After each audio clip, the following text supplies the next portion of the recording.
کیا امام حسین علیہ السلام نے تلوار اٹھایا یزید کے خلاف؟ یہ آپ لوگوں کے علماء ہیں، یہ ان کی ایکسپلینیشن، ان کا تجزیہ ہے کہ امام حسین علیہ السلام نے انقلاب کیا یزید کے خلاف. یہ غلط تجزیہ ہے، ایک باطل تجزیہ ہے. امام حسین علیہ السلام 20 سال معاویہ کے دور حکومت میں تھے. معاویہ ممبروں سے امیر المومنین علیہ السلام کو گالی دیتے تھے، اہل بیت علیہ السلام کو گالی دیا جاتا تھا. امام حسین علیہ السلام نے قیام نہیں کیا اور نہ کبھی لوگوں کو دعوت دی قیام کرنے کی. مذہب اہل بیت علیہ السلام میں قیام مخصوص ہے قائم کے لیے، امام حجت امام منتخب علیہ السلام کے لیے. امام جب یزید خلیفہ بنایا تو امام حسین علیہ السلام مدینہ ہی میں شہید ہو جاتے. وہ مدینے سے خائفا یترقب، سب روایات میں موجود ہے کہ وہ خوف کی حالت میں مدینے سے نکل گئے، مکہ چلے گئے، مکے میں شہید ہو جاتے. مکے میں انہوں نے کسی کو دعوت نہیں دی کہ تم آ کے میں نے یزید کے خلاف میں نے جنگ لڑنا ہے، تم میری ساتھ دے دو.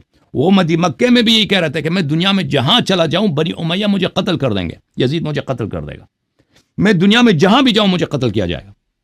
تو اس وقت کوفے کے لوگوں نے ان کو دعوت دی کہ آ جاؤ ہمارے پاس، آ جاؤ ہمارے پاس. دیکھیں مذہب اہل بیت علیہ السلام اس طرح نہیں ہے کہ جائر خلیفہ کے خلاف آپ تلوار نہیں اٹھا سکتے.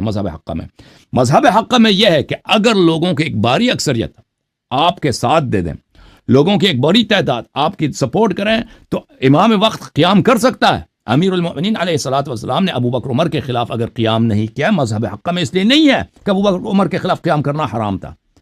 مذہب شیعہ میں یہ ہے کہ کیونکہ ان کے پاس انصار نہیں تھے، یاور نہیں تھے، تو کیا انہوں نے قیام نہیں کیا.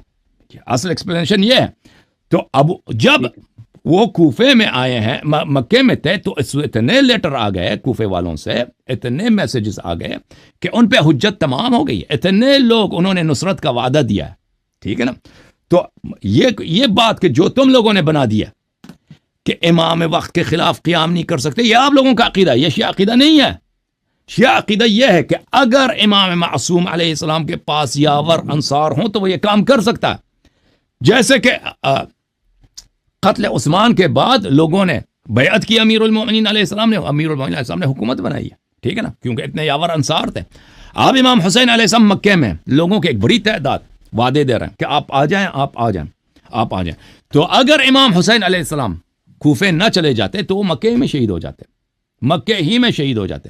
ان کے پاس دنیا میں کہیں جانے کا راستہ نہیں. اور اس کے علاوہ تاریخ بھی ان کو مذمت کر دیتی کہ آپ کوفہ اگر پہنچ جاتے، آپ وہاں پہ حکومت بنا لیتے. یزید کو شکست دینا آسان سی بات تھی، یزید کو شکست ہو جاتا یزید کو، اور آپ پورے عالم اسلام کے امام اور خلیفہ بن جاتے. امام حسین علیہ السلام کو بخوبی پتہ تھا کہ میں کوفہ پہنچوں گا ہی نہیں، میں راستے میں ہی شہید ہو جاؤں گا. انہوں نے خود کوفے مکے سے نکلتے وقت ان کا خطبہ موجود ہے، خط الموت علی ولد آدم مخط القلادة علی جید الفتاہ، کہ انہوں نے فرمایا کہ موت انسان کے لیے ایک زینت ہے، جس طرح ایک خوبصورت لڑکی کے لیے گردن میں ایک نیکلس اس کی خوبصورتی کا ایک سامان ہے. اور میرے لیے اللہ تعالیٰ نے شہادت مقرر کیا، میں کوفہ سے پہلے کربلا کے سرزمین میں، نینوا کے سرزمین میں شہید ہونے جا رہا ہوں. جو میرے ساتھ آئے شہادت چاہتا ہے میرے ساتھ آ جائے. تو امام حسین علیہ السلام شہادت کے لیے جا رہے تھے. ان کو پتا تھا کہ ان کو حکومت نہیں ملے گی اور کوفے والے ان سے وفا نہیں کریں گے. اور وہ جب وہاں پہ پہنچے ہیں، کربلا میں پہنچے ہیں، انہوں نے بہت کوشش کی ہے جنگ نہ ہو.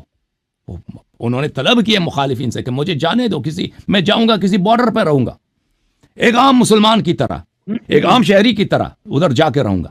کہ سامنے والوں نے ان کی کسی بات کو نہیں مانا. وہ کہہ رہے تھے کہ آپ ابن مرجانہ جو آپ کے متعلق فیصلہ سنا دے گا اس پہ آپ تسلیم ہو جائیں، سر تسلیم خم کر دیں، ٹھیک ہے نا.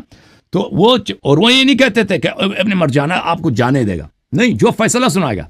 اور امام حسین علیہ السلام کو بخوبی پتا تھا کہ مسلم ابن عقیل کو ان لوگوں نے خود کچھ دن پہلے اسی طرح وعدہ کر کے امان دے کر پھر ان کو ذلیل کر کے شہید کیا تھا ان لوگوں نے.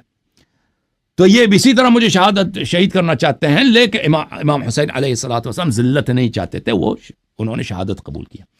تو یہ یہاں پہ دو مختلف یہاں پہ دیکھیں واقع کربلا کے انٹرپریٹیشن ہے، دو مختلف اس کے تحلیل اور تجزیہ ہے. ایک تجزیہ ہے جھوٹا تجزیہ جو جماعت عمریہ کے علماء پیش کرتے ہیں اور شیعہ مولویوں نے انہی سے سنا ہے، اور انقلابی جو دجالی شیعہ علماء ایران کے لائن پہ چلتے ہیں وہ انہوں نے بھی اسی کو اپنایا ہوا ہے کہ امام حسین علیہ السلام نے انقلاب کیا ہے. یہ بالکل غلط ہے. امام حسین علیہ الصلوۃ والسلام جینا چاہتے تھے. ان کا سیرہ بالکل امیر المومنین صاحب کا سیرہ ہے. امام حسن علیہ السلام کا سیرہ ہے. امام زین العابدین علیہ السلام کا سیرہ ہے. امام محمد باقر علیہ السلام کا سیرہ ہے. امام جعفر صادق علیہ السلام کا سیرہ ہے. امام امیر المؤمنین علیہ السلام، امام حسن علیہ السلام، امام زین العابدین علیہ السلام، امام باقر، امام صادق علیہ السلام کو وقت کے خلفاء ذلت پہ مجبور نہیں کرتے تھے. ذلت پہ مجبور کریں، ٹھیک ہے نا. امام حسین علیہ الصلوۃ والسلام کے سامنے یزید تھا جو ان کو ہر قیمت میں شہید کرنا چاہتا تھا. وہ اگر یزید کی ہر بات مان لیتے، بیعت بھی کر لیتے، پھر بھی ان کو شہید کیا جاتا تھا. ٹھیک ہے نا. تو امام حسین علیہ کہتے تھے کہ آپ ہمارے فیصلہ، جو ہم فیصلہ بھی نہیں بتا رہے ابھی، کہتے ہیں جو فیصلہ ہم کریں گے اس کو ماننا ہے آپ نے. سارے ہتھیار رکھ کے ادھر آ جاؤ. اور پھر ادھر جا کے ان کو ان کے بچوں کے سامنے شہید کرنا ذلت کے ساتھ. ان کا مقدر تھا وہی جو مسلم ابن عقیل کا تھا. وہ نہیں چاہتے تھے امام حسین علیہ السلام اس طرح. ٹھیک ہے نا. ایک انٹرپریٹیشن ہے جو جماعت عمریہ کا کہ ابو بکر کی خلافت صحیح ہے، عمر کی خلافت صحیح ہے، عثمان کی خلافت صحیح، معاویہ کی خلافت میں بھی کوئی ظلم نہیں ہے. ہاں یزید اس کی خلافت میں گڑبڑ ہے، تو اس لیے امام حسین علیہ السلام نے قیام کیا. بالکل غلط ہے یہ بات. یزید کی خلافت ابو بکر کی خلافت میں فرق ہی نہیں ہے. فرق ہی نہیں ہے. یزید اور ابو بکر ایک ہی ہیں. یزید کی خلافت اور بلکہ وہ بدتر ہے. عمر کی خلافت میں فرق ہی نہیں ہے. کردار عمر کا، کردار یزید کا، کیا فرق ہے؟ کوئی فرق ہی نہیں. جتنا وہ غیر مشروع، یہ بھی غیر مشروع ہے. جتنا یزید حرام بجا لایا، عمر اس سے زیادہ بجا لایا. عمر اس سے کئی زیادہ بجا. فرق یہ ہے کہ عمر بے وقوف نہیں تھا، عمر چالاک تھا، سیاست آتا تھا. یزید کو نہیں آتا تھا. فرق صرف یہ تھا. اور یزید نے انتقام لینا تھا بدر کا. عمر نے کسی چیز کا انتقام نہیں لینا تھا اہل بیت علیہ السلام سے. عمر ابو بکر کی یہ سیاست تھی کہ اگر علی علیہ السلام ہمارے خلاف تلوار نہیں اٹھاتے تو وہ اپنے کام میں لگے. ہماری سیاست ہے کہ جب کام ہی نہیں لے رہا ہم ان کو کیوں قتل کریں. ٹھیک ہے نا. ان کی یہ سیاست تھی. یزید کا یہ سیاست نہیں تھا. یزید کا یہ ارادہ تھا کہ میرے جو چچا قتل ہو گئے، میرے جو ماموں قتل، میرے نانا جو قتل ہو گئے، محمد صلی اللہ علیہ وسلم نے میرے خاندان کو ذلیل کیا ہے بدر میں، احد میں نے اس کا بدلہ اس کے خاندان سے لینا.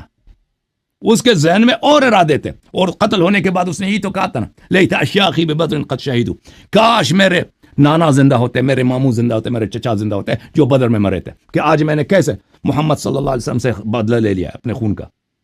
اس کا اور ارادہ تھا. تو یہ ہے میرے بھائی. Thank you sir. آپ کا وقت ختم ہے. Thank you very much. بہت شکریہ. اوکے میرے بھائی.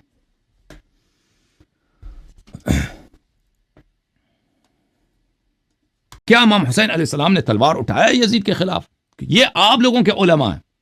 یہ ان کی ایکسپلینیشن، ان کا تجزیہ ہے کہ امام حسین علیہ السلام نے انقلاب کیا یزید کے خلاف. یہ غلط تجزیہ ہے، ایک باطل تجزیہ ہے. امام حسین علیہ السلام 20 سال معاویہ کے دور حکومت میں تھے. معاویہ ممبروں سے امیر المومنین علیہ السلام کو گالی دیتے تھے، اہل بیت علیہ السلام کو گالی دیا جاتا تھا. امام حسین علیہ السلام نے قیام نہیں کیا اور نہ کبھی لوگوں کو دعوت دی قیام کرنے کی. مذہب اہل بیت علیہ السلام میں قیام مخصوص ہے قائم کے لیے، امام حجت، امام منتقب علیہ السلام کے لیے.